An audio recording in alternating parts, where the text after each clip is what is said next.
Hello and welcome for our new webinar for today. Welcome for everyone. This is me, Ahmed Al-Garhi. I will be the moderator for this session today. It will be about drilling fluids. So before I start, let me share some announcement with you.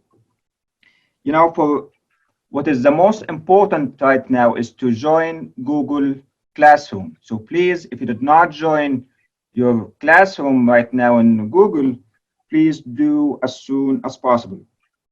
Second, we extended the due date for quizzes to 13th of June, just to give a better chance for who did not join Google Classroom to fix their technical problem. Okay, we have 1,000 spot in Zoom. So please, if you did not find a spot, go directly and watch on YouTube, and it is not a big problem, or not, it will not affect your grade. So it is not a problem watching through Zoom or YouTube. It is the same for us. What is more important is to submit your quizzes on time and do your final on time. Okay, please, if you have any question, write it down in the Q&A section, and we stop sharing. So because we noticed that chatting is distracting to you. So right now I will start introducing our instructor for today. Chemist Marwa Alqutt. Really, she is one of the main people supporting this program, and she's one of the main people make it real and make it happen.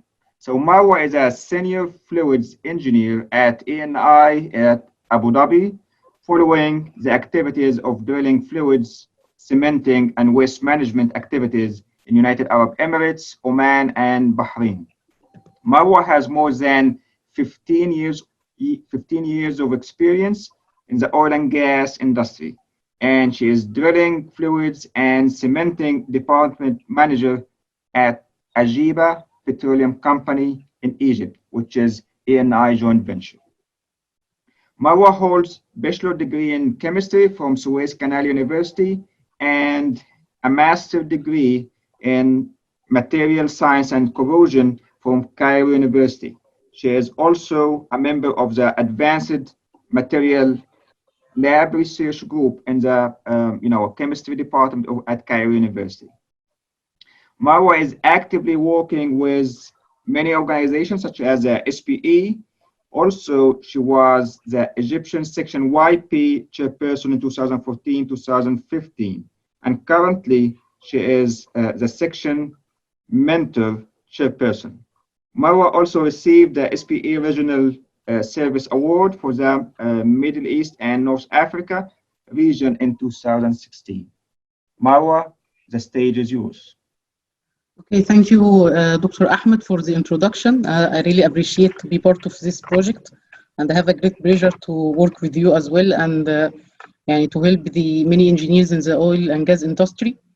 My presentation today is about the introduction about drilling fluids. I try to simplify it as possible for the participants in the internship, and I hope it will be useful for them as well.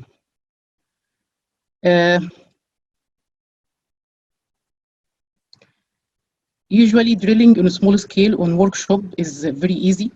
The material is homogeneous, and we just select a simple way by which we can drill through the material, like the wood or metal or whatever. And drilling through this material is very easy because it's homogeneous and intact, and it will not collapse by drilling. But drilling in the larger scale is more, or in the oil and field industry, drilling is more is not easy, because as we go further deeper, we have more problems and we face more problems while drilling.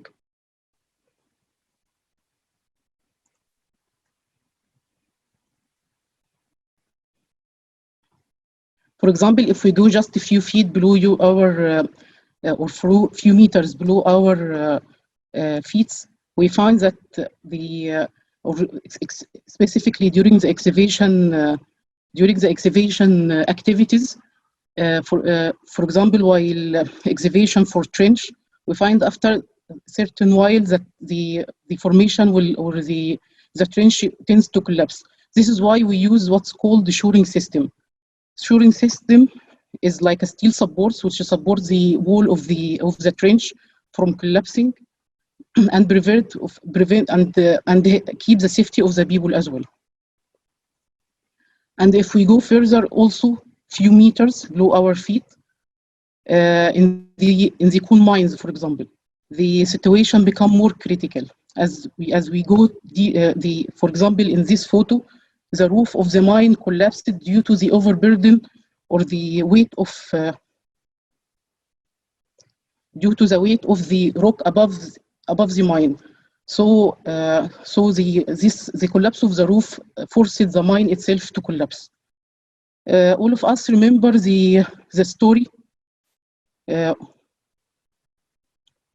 a Chile mine accident where the 33 people, they trapped in 700 meters below the ground for around 96 days.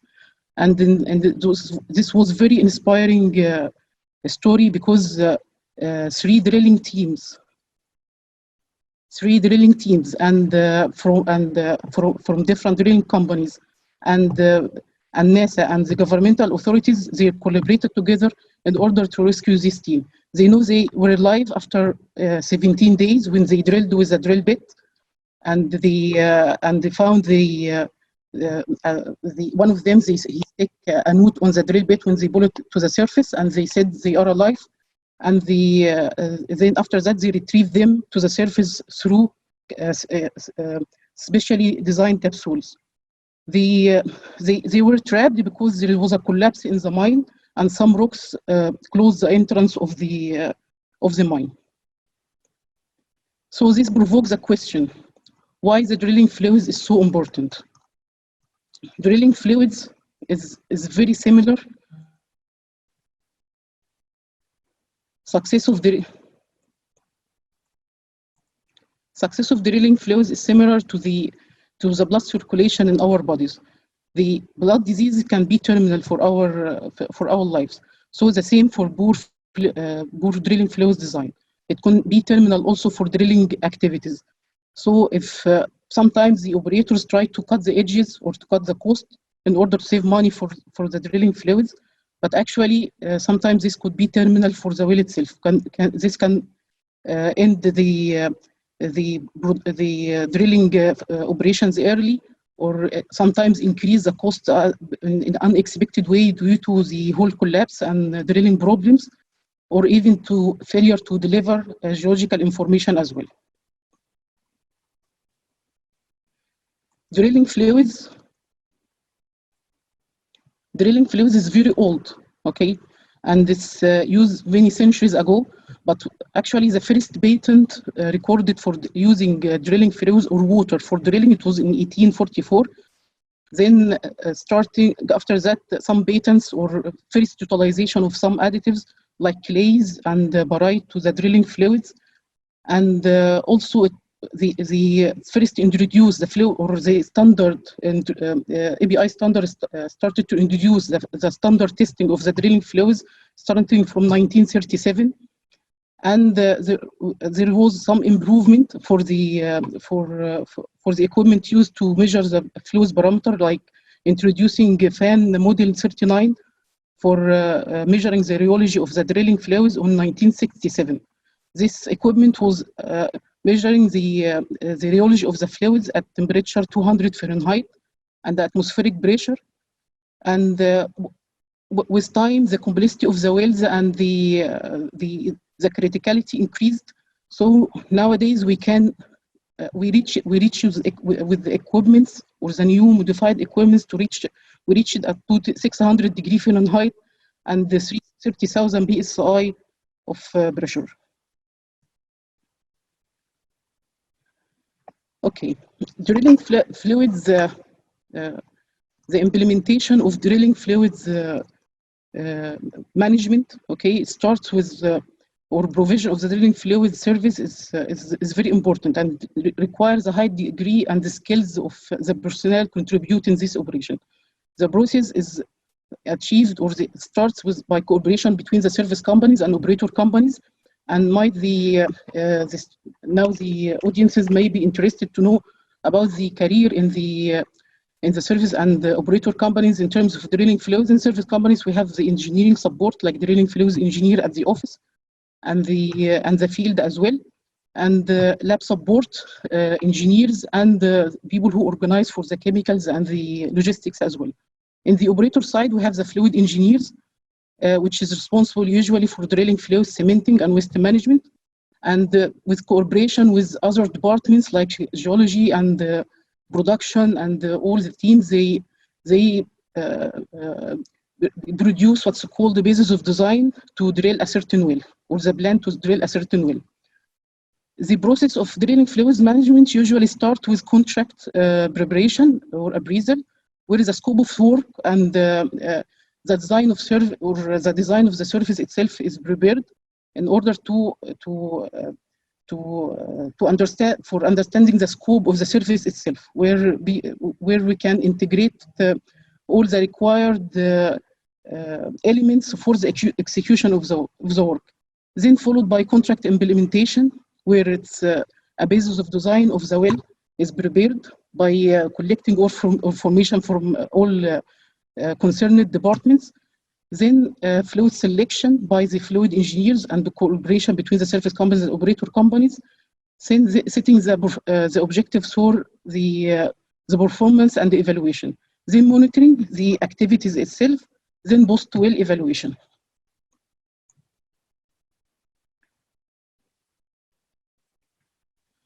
The basis of design is the essential document for designing of any drilling fluids program and the selection of the drilling fluids. And based on the basis of design, we determine what is the application we need and what is the required performance from the drilling fluids. And if there is any production concerns, if there is any logistics and rig constraints which might affect the selection of the drilling fluids, exploration concerns related to using certain types of fluids as well. Also the environmental impact, some areas can limit usage of certain mud, and the cost. And the cost I put it at the end because it's the essential element, but it's we should look to the technical points first, then we define what is the best option for us in terms of cost. Based on all of these elements, we prepare the drilling fluids program. Usually drilling fluids is mixed on the rig in what's called mixing tanks, and these mixing tanks or mud pits in which we use in which we mix the drilling fluids used after that to transfer the mud to the mud pumps, where it's then transferred to the drill pipe through the pit, where it's come again to the surface through the flow line or mud return line, then to the shale shaker, then return it back to the mud pits. Then the cycle will repeat it again and again.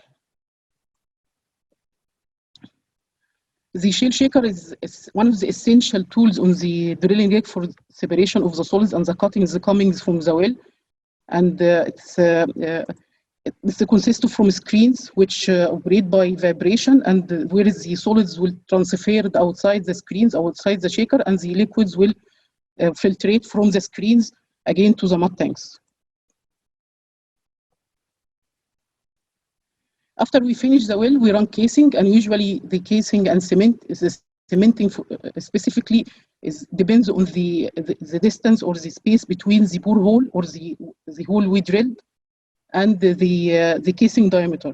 So in the next few slides, we'll see how the drilling fluids even affect the cementing operations after that. Drilling fluids usually there are three main categories for the drilling fluids. The first is water-based mud, also oil-based. The second is oil-based fluids and pneumatic fluids. Water-based fluids and oil-based fluids are the most famous one. Water-based fluids are usually the least expensive, not very expensive, and easily to be designed and can be engineered for many applications. While the oil-based mud is more expensive, but it's useful to overcome a lot of shale troubles. Pneumatic fluids can be used for very low pressure gradient formation, and is useful to drill without exceeding the fracture gradient. But the two most famous types of drilling fluids are the water-based mud and the oil-based fluids.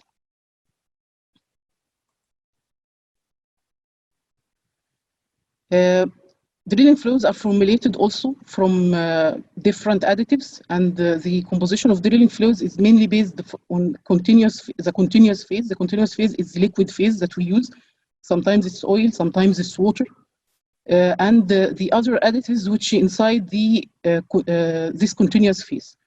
The additives inside the fluids are defined based on the physical properties and the chemical properties that we require at the end from the mud itself.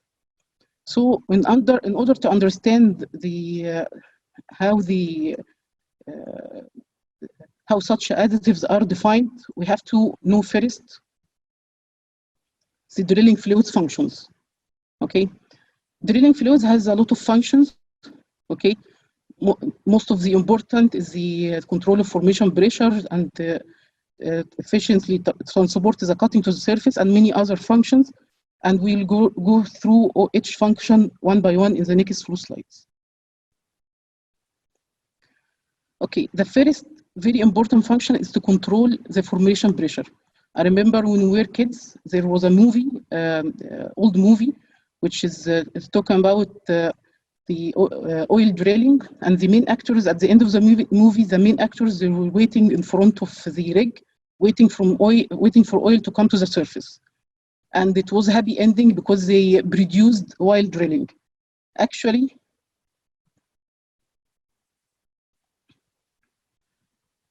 if this is happening in the reality, this could end with a disaster like what happened in Macondo, in Gulf of Mexico, which is impacting the oil industry for several years. And the oil industry before Macondo is not like after Macondo. Okay. So we can imagine that the drilling fluids function like we are removing column of the rock from the wellbore and replace it with a fluid. Okay. Okay. So if you imagine, if you shake a bottle of Pepsi, for example, and then you open it, you will find the fluid will come very quickly from the bottle. The same for the fluids inside the bore. For example, in the high pressure formation, or when there is a fluid or oil in a specific formation, the pressure or the bore pressure of this fluid is dependent on the density of the overlying rock, the pressure of the fluid itself, and if the rock is self-supported or supported by the fluid and the tectonic activities. All of this consists the bore pressure of the formation. While static condition, the density of the mud exerts a specific hydrostatic pressure on the formation. This hydrostatic pressure should exceed the bore pressure.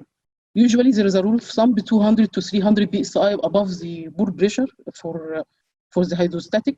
And the hydrostatic pressure is function of the true vertical depth and density of the fluids that we use. This is while static condition. While dynamic conditions, there is what's called equivalent circulating density, which is function in the annular pressure loss, because during circulation there is a friction loss in the annulus, which make a back pressure on the fluid and make back pressure on the formation itself. So the hydrostatic pressure or the equivalent density will be higher than when it's in the static condition. Usually there should be a range for the mud weight. Okay, usually the mud weight is defined by the exploration and the drilling team, and if the mud weight is less than the bore pressure, we'll have problems like blowout and the influx to the surface. But if it's exceed the bore pressure and the fracture gradient, the formation itself might collapse. The formation itself might fracture and we'll lose all the mud.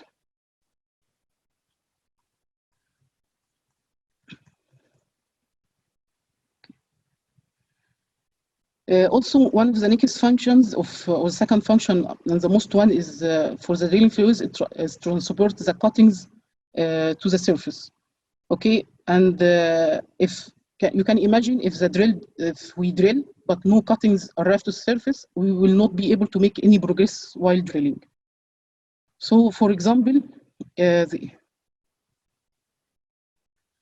the cutting should be also transported intact and not disintegrated, and can be easily separated on the shell shaker, because otherwise it will cause problem for us and for geologists as well, and can damage the mud or affect the well itself. There are many factors that affect the transport of the cuttings or hole cleaning. The first is annular velocity, slip velocity, then viscosity and density. Okay, usually the fluid is flowing from the bit nozzles, exerts the jetting action to clear the cuttings from the bottom of the bit. Then carries these cuttings to the surface, okay, which can be easily separated by the shaker. All of these factors are very important, and we cannot remove any one of them for effective hole cleaning. The first factor, which is annular velocity, is the rate at which the fluid moves aboard the annulus.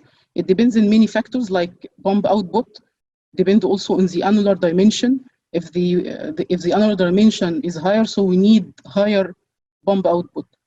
Also, the annular velocity should also exceed the slip velocity of the cuttings. This is the most important parameter for hole cleaning. As a rule of thumb, for effective hole cleaning, pump output should not be less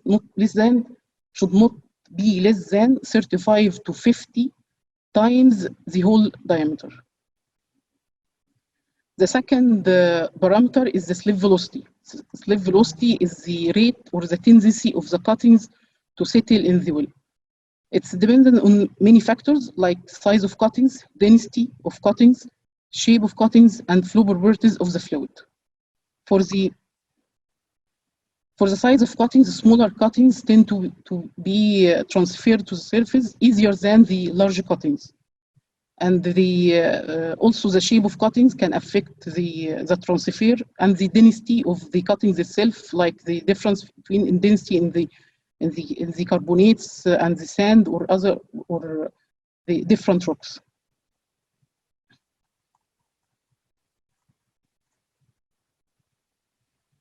The second factor, or the next factor, is the viscosity. We know there is a difference in the viscosity between, for example, water and honey.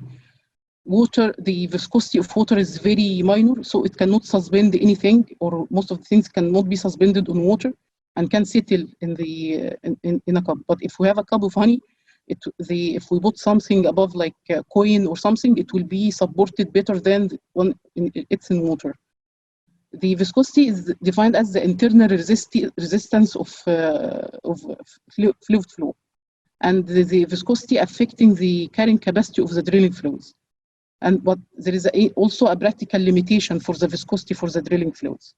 But in order to understand the meaning of the viscosity, we need to understand what's meaning of Newtonian fluids and non-Newtonian fluids. Newtonian fluids, like water, okay, where is the shear stress and shear rate, okay, like we can imagine that the flow inside a pipe, like a telescope, where is the rate in the middle is higher than the rate at the end when we exert a specific force. When we draw the shear stress versus the shear rate, it will intersect at the zero. At zero. This is the Newtonian fluid. But for drilling fluids, this is not the case, because the drilling fluids need a minimum force or a minimal force to start the fluid flow. This is usually called the yield point. And the drilling fluids also has a very famous characteristic, which is called the shear thinning, where the fluids become more thin with higher shear rate, or less viscous with higher shear rate. So while pumping the drilling fluids inside the drill pipe, it will be less viscous, but when it comes in the annulus, okay, and it will become more viscous to carry the flow to the surface. Usually we use in the drilling flows the term rheology, not only the viscosity, because viscosity is or effective viscosity for the drilling fluids is a very limited concept because it changes between based on the point at which we measure the effective viscosity. The effective viscosity at any point, we take the slope or the distance from this for this point, for example, to the 0 point, and the slope will be the effective viscosity. But and we can see for the same fluid we have different effective viscosities. But usually the drilling flows is defined based on other parameters like yield point and the plastic viscosity. The yield point defines the carrying capacity of the drilling fluids. The plastic viscosity is related to the charges between the particles which are connected together and the solids of inside the drilling fluids.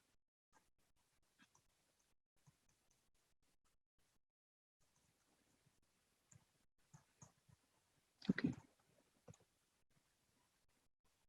The higher the yield point of the drilling fluids, the higher the carrying capacity, and there is a ratio between yield point and the plastic viscosity. This ratio is called the thinning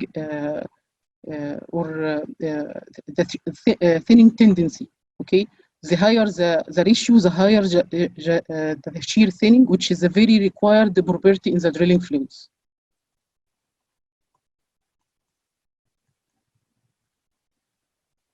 So the viscosity is very important because it defines the yield point, and plastic viscosity because it defines the carrying capacity of the drilling fluid itself and its ability to transfer the cutting to the surface. In deviated holes, it becomes very critical for the hole cleaning or transferring the cutting to the surface, because it's the distance for which the cuttings will slip will be smaller. Okay, so this can be aided by high density sweeps and pipe rotation in order to enable to agitate the cuttings all the time to be easily transferred to the surface. This section is related to the cutting transport to the surface during circulation, and this will be easy as long as we have a high annular velocity and good rheological properties of the mud. But what happens if the circulation stops? If the circulation stops, the cuttings can precipitate above the drill bit, and this might cause the stock of the drill bit itself, and maybe sometimes losing of the well. So one of the important characteristics of the drilling fluids is the gel structure of the drilling fluids, and sometimes it's called the thixotropic behavior. Okay, where the drilling fluids is at a static condition, we start to build a gel structure which prevent cuttings from further to settle inside the well. The gel structure is caused by is a time dependent, and the longer the time, the higher the gel structure, or higher the forces, or higher the energy required to break this gel structure. It depends on the type of the mud and depends on some of the additives, but we have to take care because this is a very important parameter in the drilling fluids. But in the same time, if it's excessive, can cause some problem like what's called the surge and swab problems inside the wells, which like a piston effect, where we are going into the well or running hole with the drill pipe, due to the small clearance around the bit, and we have a high viscous fluid, we can break the formation, or during pull out of hole, we can make like a swab for the formation fluids, and we might have a kick as well.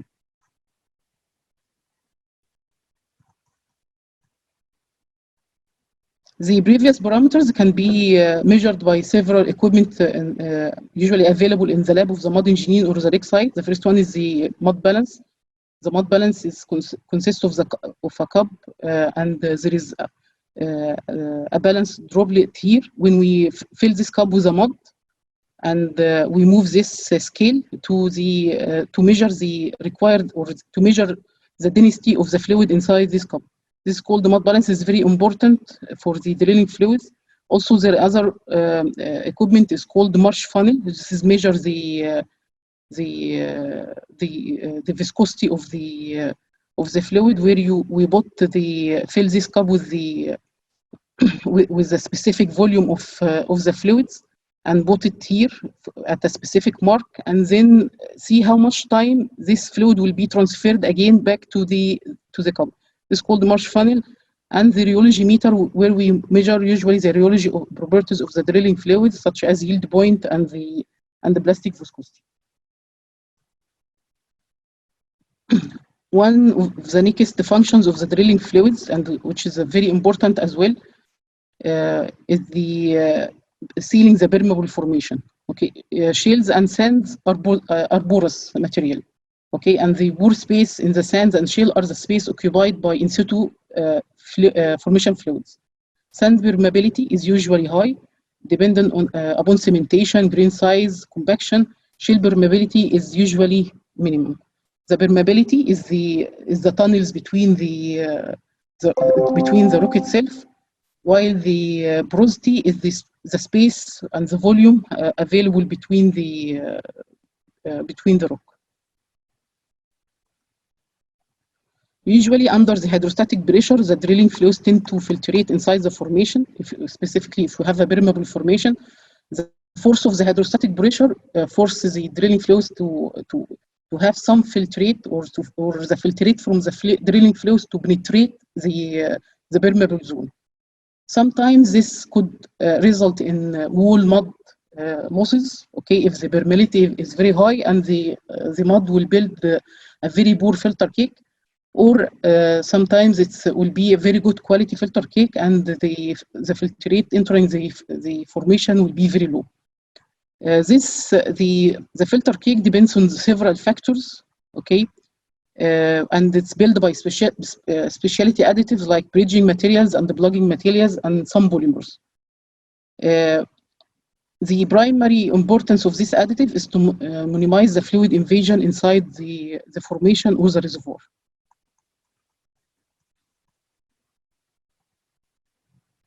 In this slide, we see 3 filter cakes. Okay, we can just think for a second which is considered as a good one and which is a bad. Okay, if we compared or measure the filtrate between the 3 filter cakes, okay, and the solids in the first one is around 16%, the second filter cake is around 10.4%, the third one is 3%. So one could imagine that the filter cake with higher solids will be better because we have more solids to prevent the fluid from going through the filter cake or the filter paper, but actually it's the opposite. Because this thick filter cake means that the filtrate is continue to pass through the filter paper, and the solids will accumulate and can form a very thick filter cake. While with the loose solids mud, we have less filtrate pass through the filter cake. Sometimes other properties like the viscosity of the fluids also affect the invasion, but the most important is the fluid loss additives to optimize this parameter in specific. Also, for example, for bridging, for example, here you can see the good bridging versus poor bridging, where due to the poor bridging, the solids are invading inside the reservoir. This could be detrimental for the reservoir and can cause reservoir damage as well. So optimization of the bridging is helping to avoid filtrate invasion and also to avoid more solids to invade inside the formation. Here an example for thin versus thick filter cake. Okay, the thin filter cake, where is a very low filtrate invasion inside the formation due to good bridging and low gravity solids content is very low.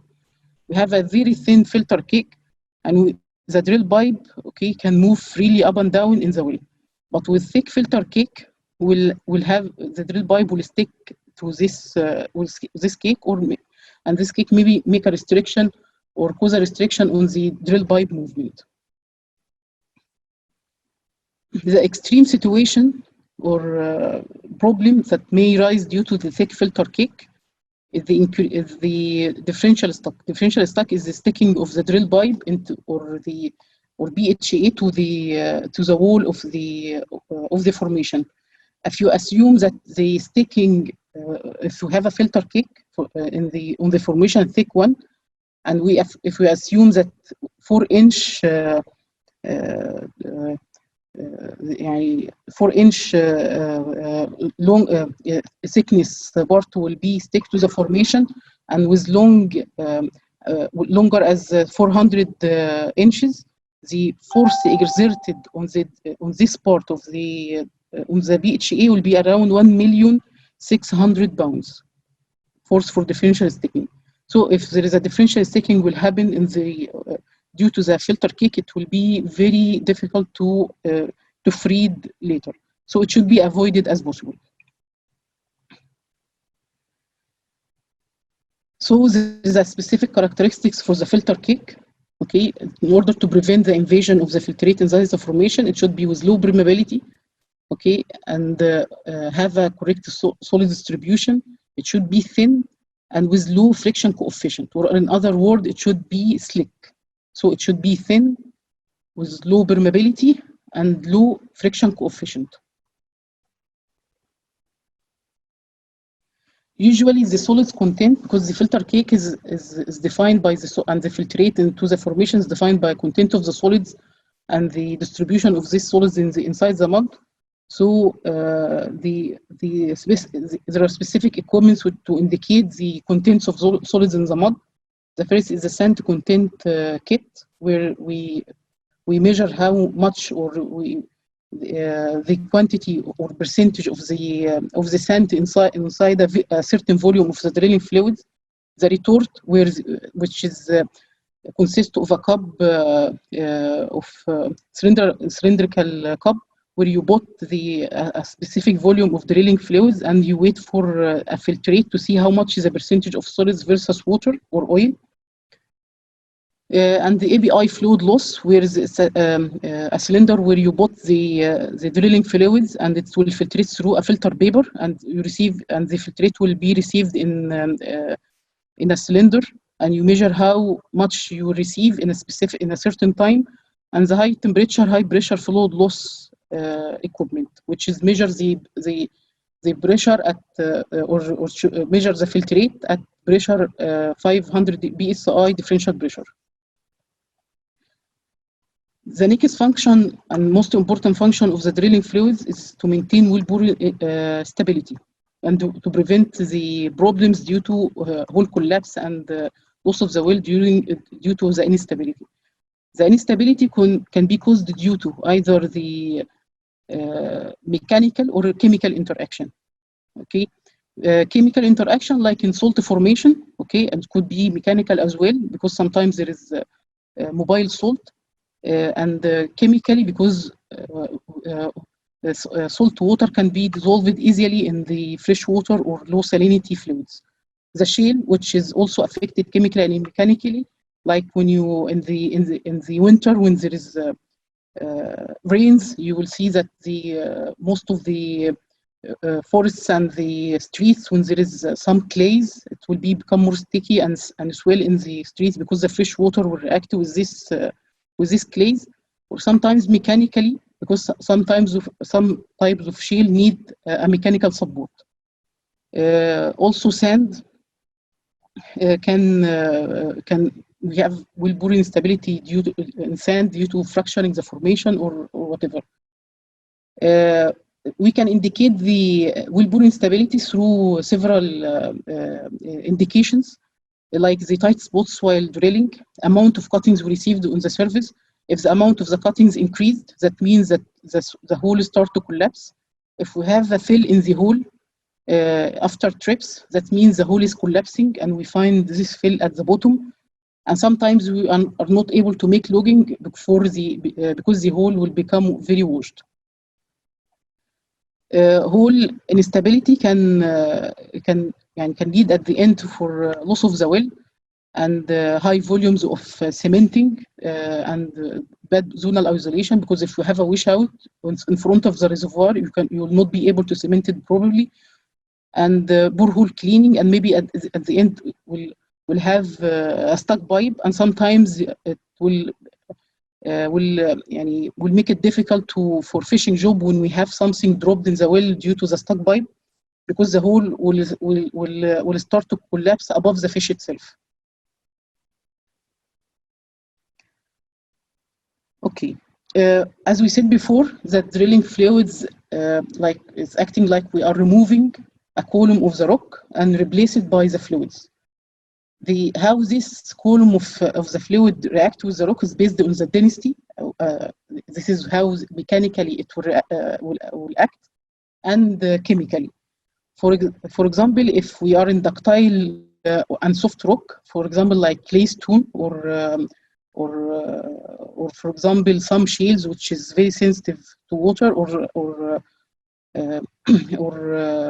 salt formation, the formation which will be mobile and ductile, and the hole can be contract, and the hole will be under gauge, and the hole can be closed on the BHA, so might stuck in the well, or even during trips we will find tight spots all the way. I will not able to pull out of hole or run in hole again.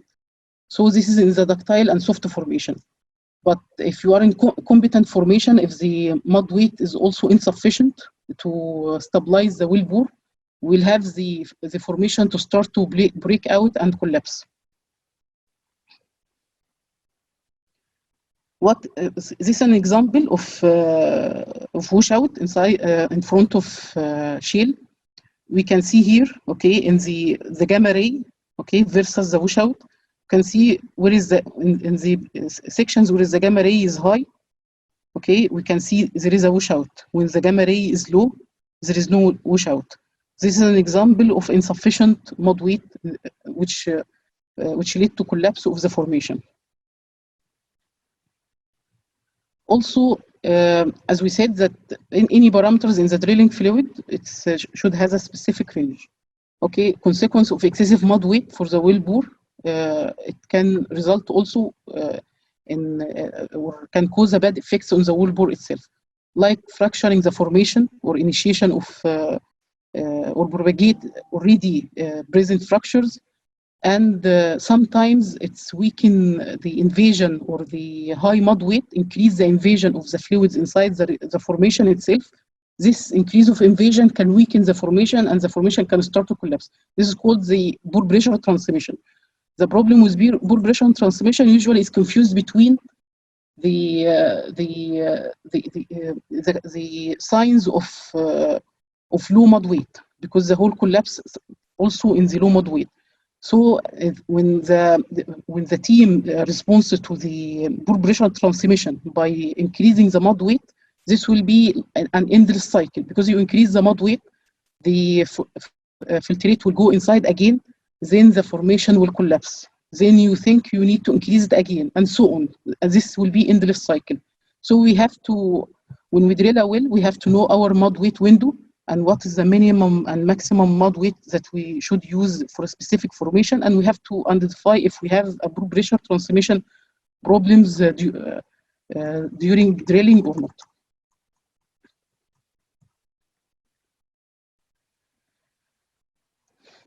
When also one of the main functions of the drilling fluid is to minimize the formation damage.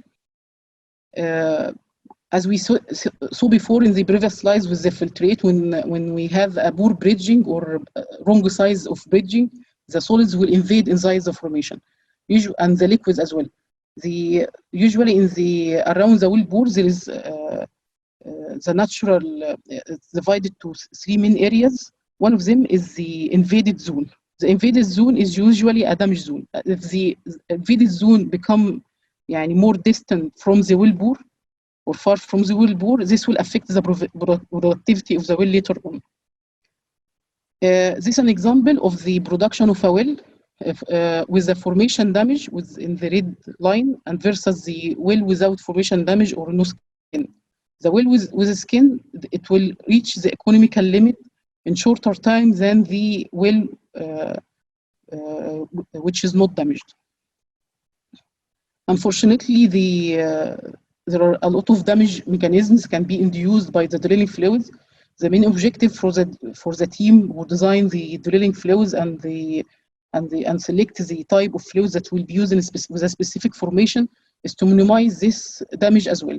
The damage will happen, but the objective is to minimize it, because at the end, the main objective of drilling is not the main objective of drilling a well is to produce. It's not just to drill a well and to reach the TD. So there are a lot of types of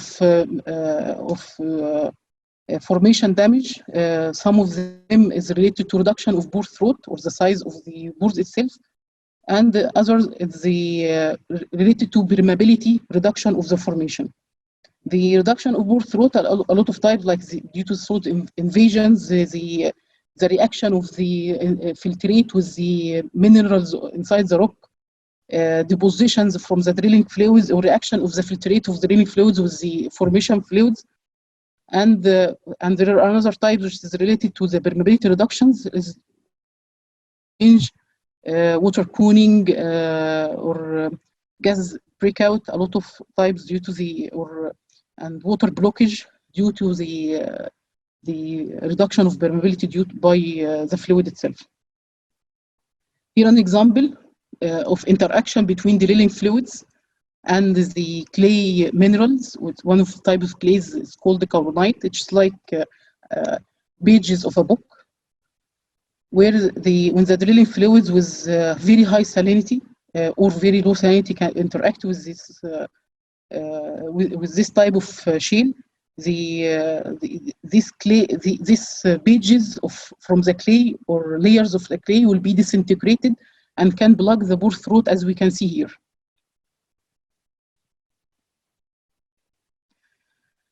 So the main objective is to minimize the formation damage as well, and to optimize the drilling fluids design in order to reduce the damage as possible. One of the main functions of the drilling fluids also is to replicate the drill bit. As we go deeper in the well, we have the geothermal gradient increase that cause the temperature to increase as we go deeper. Here an example for the temperature plot for a specific well, where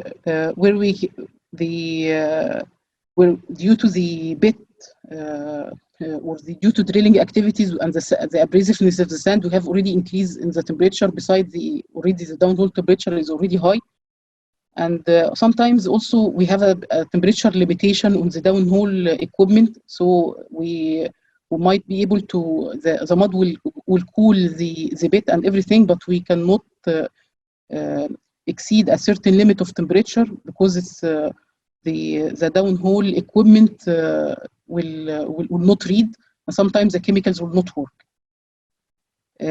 This can be achieved by or cooling the drilling fluids by adding additional cooling on the surface. So sometimes it's very critical to cool to extra cool the drilling fluids by additional equipments like mud coolers, in order to lower the downhole temperature and enable some equipment and chemicals to work. So the bottom hole temperature, while static, is called the bottom hole static temperature, while circulation is the circulating temperature. The cooling from the surface can reduce the circulating temperature as possible while drilling, in order to enable us to continue at drilling to larger depths. Sometimes there is a limitation for the drilling fluid itself. Some types of muds cannot work with very high temperature. So this can be also avoided by or can be managed by cooling systems from the surface. One of the important functions of the drilling fluids is buoyancy for the drilling string. We know that we feel that usually that our weight in the sea is not like in the swimming pool, because the difference in density between the two fluids. The same is for the drill string in the well. This is defined by the buoyancy factor, okay, which is the factor which defines the difference between the weight of the drill string or a string in air versus in liquid. For example, if we have a drill string with weight 250,000 pound, the hook load in 8.3 ppg fluid or 8.33 ppg fluid, it will be 218. If we increase the weight of the fluid in the well in 215, it will be 192 pounds. This usually used to extend the rig capability of the rig. Sometimes the rig has a limitation for the weight of the string itself. So if we use the fluid can enable us to reach deeper depths because it extends the hook load capacity of the rig itself. Also, one of the main functions of the drilling fluids is transmit the hydraulic horsepower to the bit itself. This is especially during using mud motors. Some tools changing or taking the orders from the service by pulses of the drilling fluids. So one of the important functions of the fluids, or the drilling fluids in the well, is to transmit the hydraulic horsepower to operate some tools like the mud motors, and also to transfer signals of orders to specific tools to change direction or send messages to the surface again. So this is one of the very important functions for the drilling fluids. Also, drilling fluids should have a minimum impact on the environment.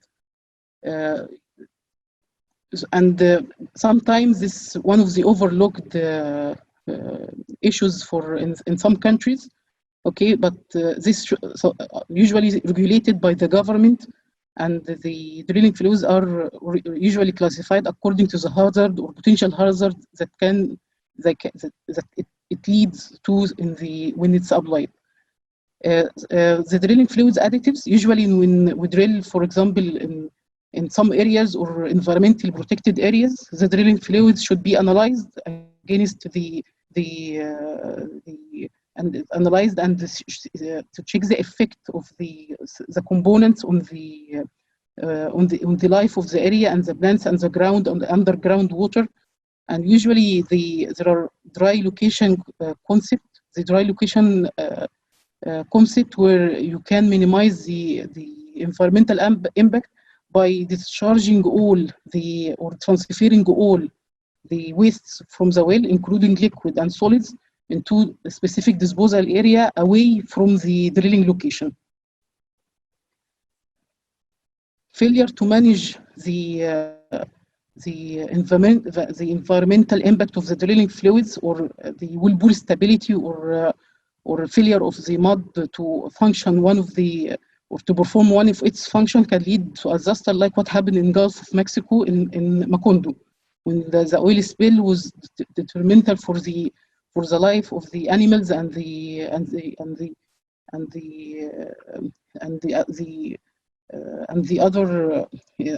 people as self, and affected many. We lost lives and affected the environment itself.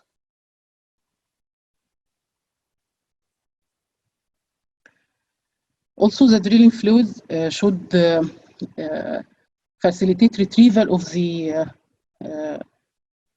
information from the wellbore. Okay, if after we finish drilling for a specific hole section, okay, or even while drilling, the mud roger receives cuttings on the surface, and they make analysis for the cuttings to evaluate the type of the formation and the lithology of the formation. And after drilling, we run the electric log or the open hole log to evaluate if the well is economical or not. While drilling, we use the logging tools or logging while drilling.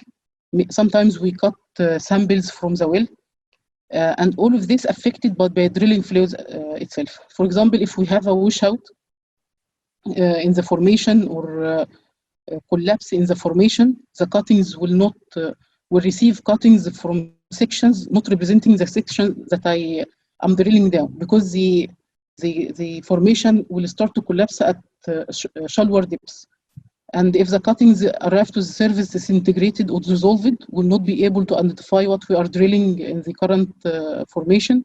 Sometimes some additives in the drilling fluids, or even using the oil-based mud, can mask the oil shoes.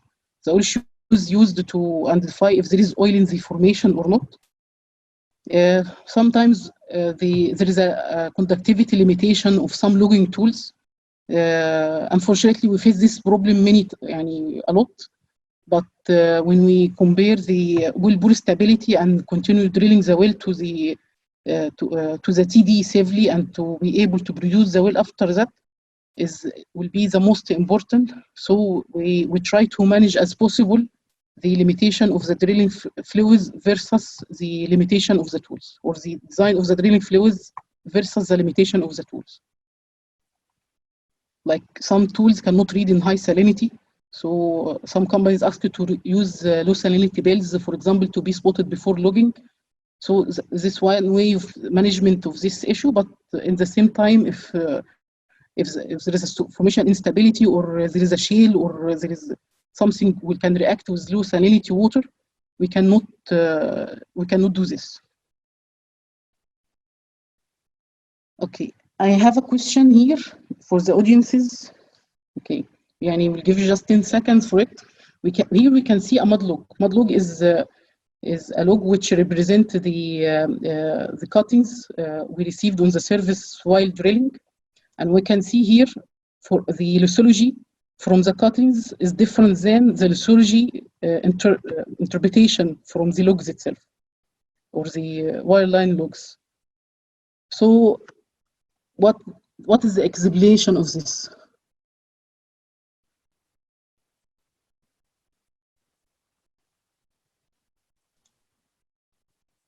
Chemist Marwa, you will give them points if they get it right. Yeah, okay.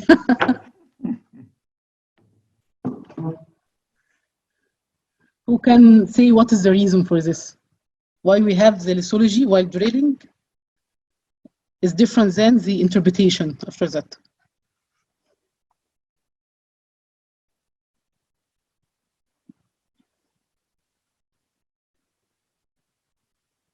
This formation is anhydrite, and here we have shale. We have here anhydrite and shale, but in that interpretation we have anhydrite, shale, and salt. So what is the reason?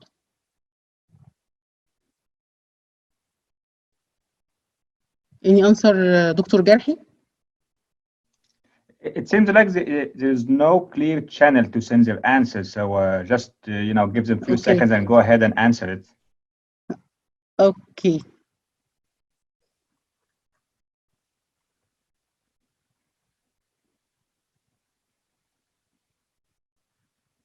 Okay.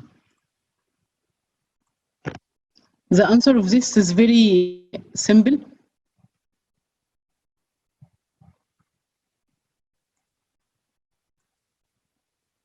Okay.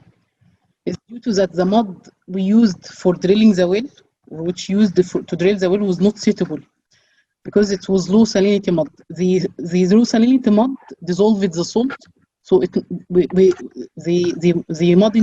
mud logger didn't receive it at the surface as cuttings, so he was not able to make the interpretation.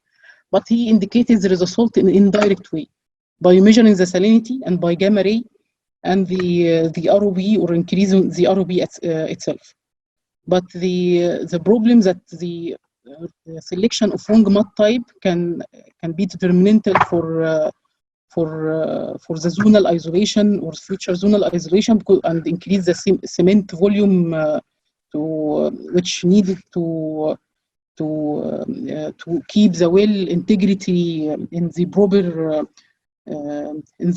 under proper standards due to the washout in the salt. So in this situation, all the salt dissolved in the mud, and there is a huge washout in the hole, and it was not received at the surface. One of the famous accidents in the world is called due to the interaction between salt and the mud. the accident of Lake Peigneur, okay, whereas a drilling rig was drilling above a salt mine, okay, and accidentally or the drilling rig was drilling in a lake, and this lake is above a salt mine, and accidentally the drilling rig penetrated the salt mine, and the salt dissolved and lead to and produced a sinkhole where the drilling rig and 7 barges and the tugboats and a lot of one of the homes around the area also all sucked to the to this sinkhole. Fortunately, there is nobody harmed in this disaster, but as a consequences, the water inside the lake turned to salt water instead of fresh water. So this is one of the disasters due to the accidentally drilling into a salt mine. One of the most important functions of the drilling fluids is the controlling corrosion. Corrosion is a naturally occurring phenomena. It's called a deterioration of material, okay? And this could be due to chemical or electrochemical reaction or environmental, with its environment itself. The corrosion can happen due to several factors, okay? We have to have the metal itself, the nature of metal, like the carbon steel that we use for drilling, the composition of the fluids that we use while drilling. So if we have gases in the drilling mud or gases coming from the formation like H2S, and the pH of the mud, okay, and physical effects like temperature, pressure, and velocity. Temperature increase the corrosion, pressure also increase the dissolved gases, or if we have corrosive gases inside the fluid, and velocity of the drilling fluids. We use some additives to reduce the corrosion of the drilling fluids, and usually the drilling fluids pH kept at certain level to avoid the corrosion. Usually it's above 8 or 9 to avoid corrosion of the metal. The consequences of corrosion on the drilling, we have the corrosion will be destructive to the drill string, casing, and surface equipment as well, and can cause to the washout in the drill string, which is holes or twist off, or sometimes pump failure, or leaks in the mud tanks or the mud pits itself if we use the corrosive or not properly inhibited fluid in our tanks.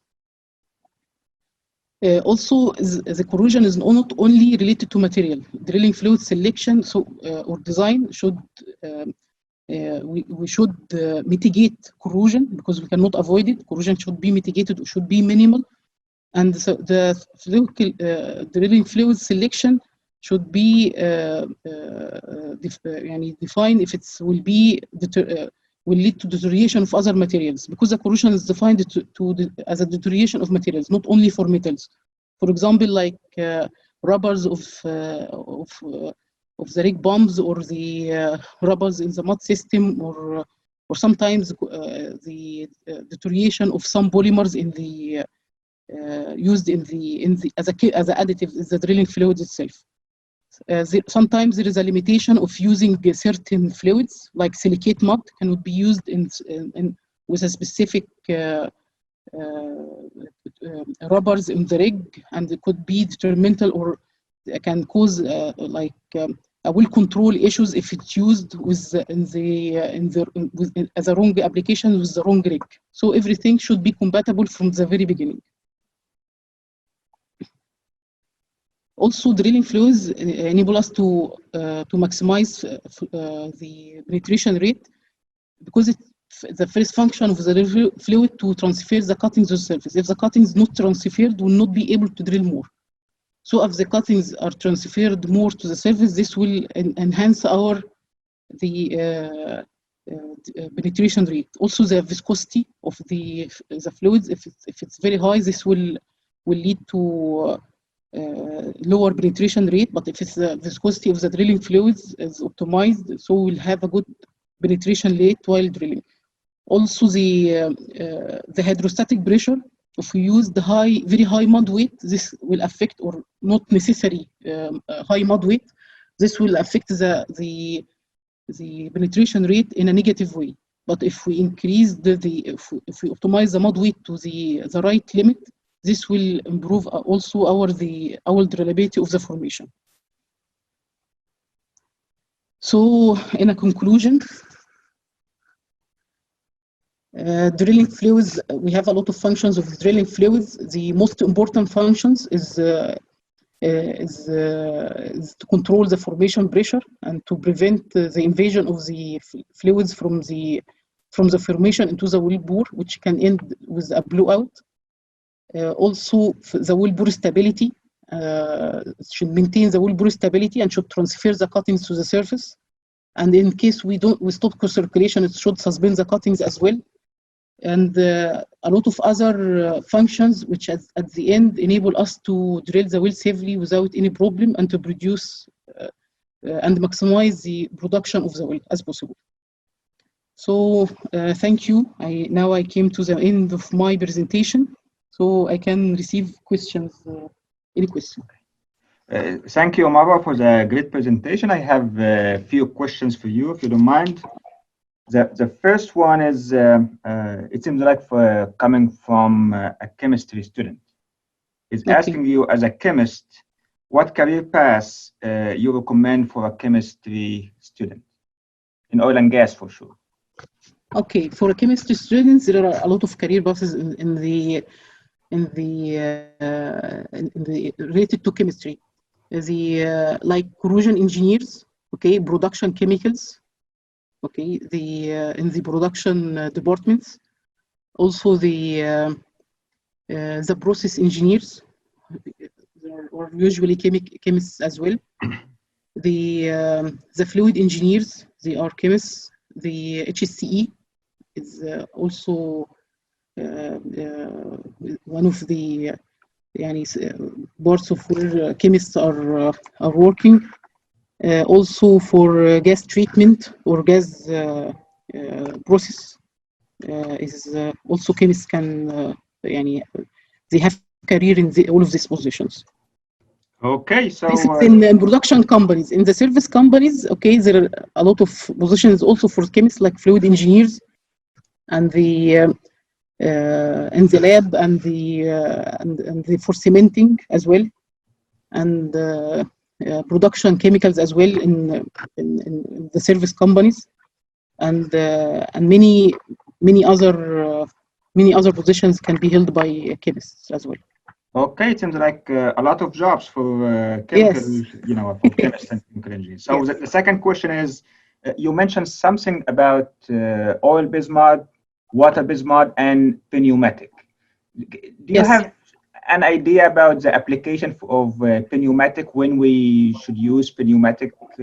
Pneumatic is air, like air, okay, or foam mud. It's very low weight of fluid, okay.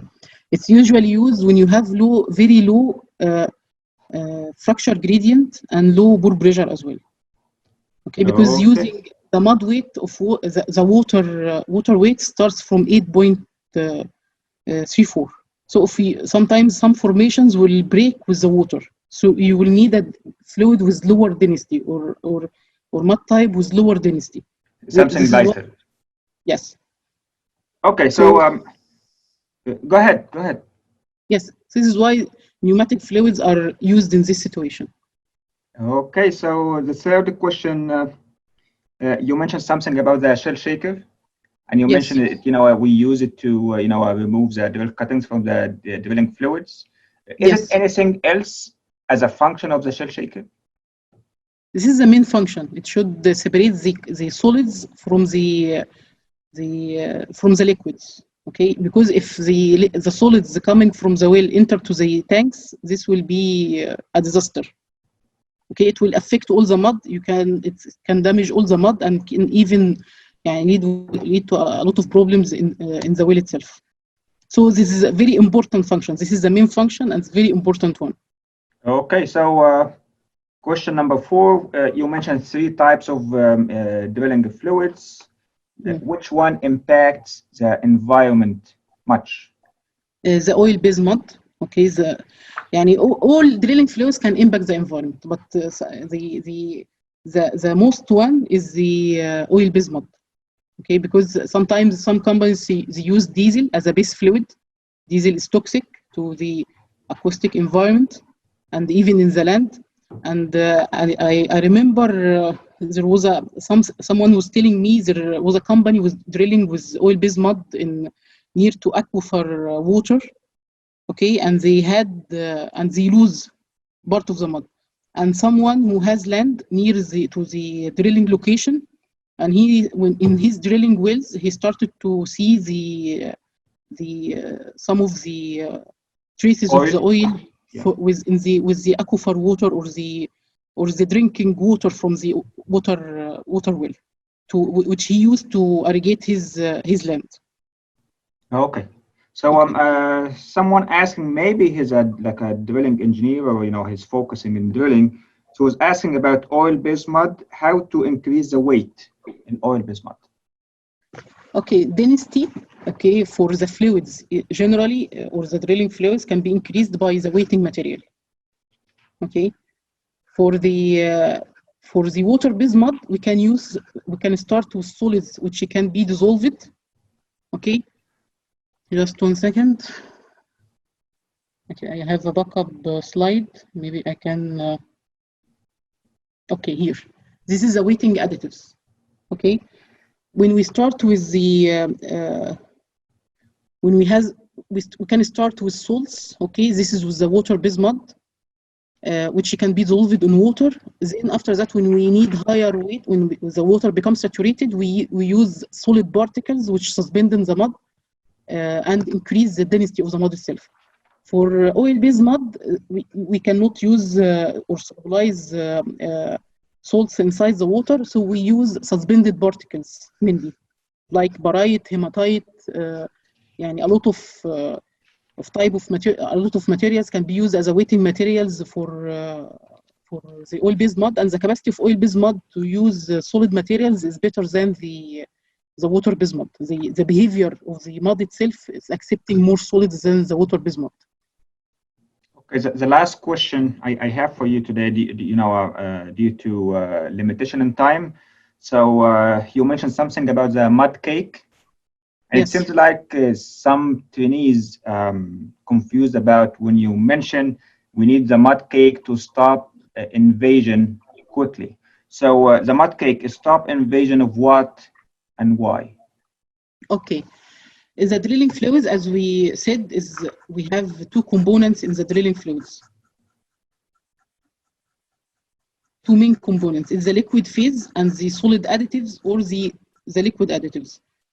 Usually the liquid additives, okay, because the rock is porous, the liquid additives can penetrate through the porous rock. Like in the university, when you have a filter cake, a filter paper, and you pour some liquids, the liquid will start to leak from the filter paper itself to the flask or the beaker, whatever.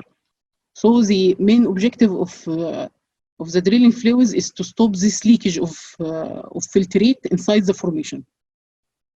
Okay, so the filter cake, so the drilling fluids is composed from the solids and chemicals and the liquid. Okay, so the chemicals and the additives will start to form a layer in front of the phase of the formation, which will prevent the leakage of this filtrate inside the formation. Okay, in the university, even in our life, when we filtrate something through a filter paper or porous media, in the very beginning, the filtrate will go very quickly, okay, and the drops will be very quick, and then after that, it will be much slower. This is because build up of the solids. Till a certain moment, it will stop the filtrate inside the formation, and nothing will go nothing will be filtrated anymore. So one of the main functions of the drilling fluids is to prevent this invasion of the filtrate. Why? Because this filtrate can react with the formation and can damage the reservoir and can affect the production as well, and sometimes lead to wellbore instability, where the hole can collapse due to more invasion inside the formation. We can see here the difference between two filter cakes. Okay, this one we have high filtrate. The lower one we have a high filtrate, and this is very poor filter cake, and the upper one is much better. The difference can be shown here in the photo as well. With the thin filter cake or the very small filter cake, the drill string or BHA in the well can be pulled out, and we can run a hole without any problem. While when we have the thick filter cake, like the one here in the slide, we have like it stick to the drill pipe and the BHA. So this limits the movement of in the well, and this can lead to the thickness of the BHA in the well. Like you are walking in a mud. If there is a clay or mud in the street, and you start to walk inside this mud, it will be not easy like you are walking in a clean place. So the thickness of filter cake is very important. It's very important to be minimum as possible to avoid a lot of problems with the formation and with the wellbore stability and hole stability itself. I don't know if this is clear answer or. Yes, it is Okay. very comprehensive. Thank you, Marwa, for the great presentation. You did a great job as usual. And thank you everybody watching this video, and please wait for us. We have a second technical webinar today. It will be about multi-stage fracturing. And so I wish you enjoyed this lecture. Thank you. Thank you.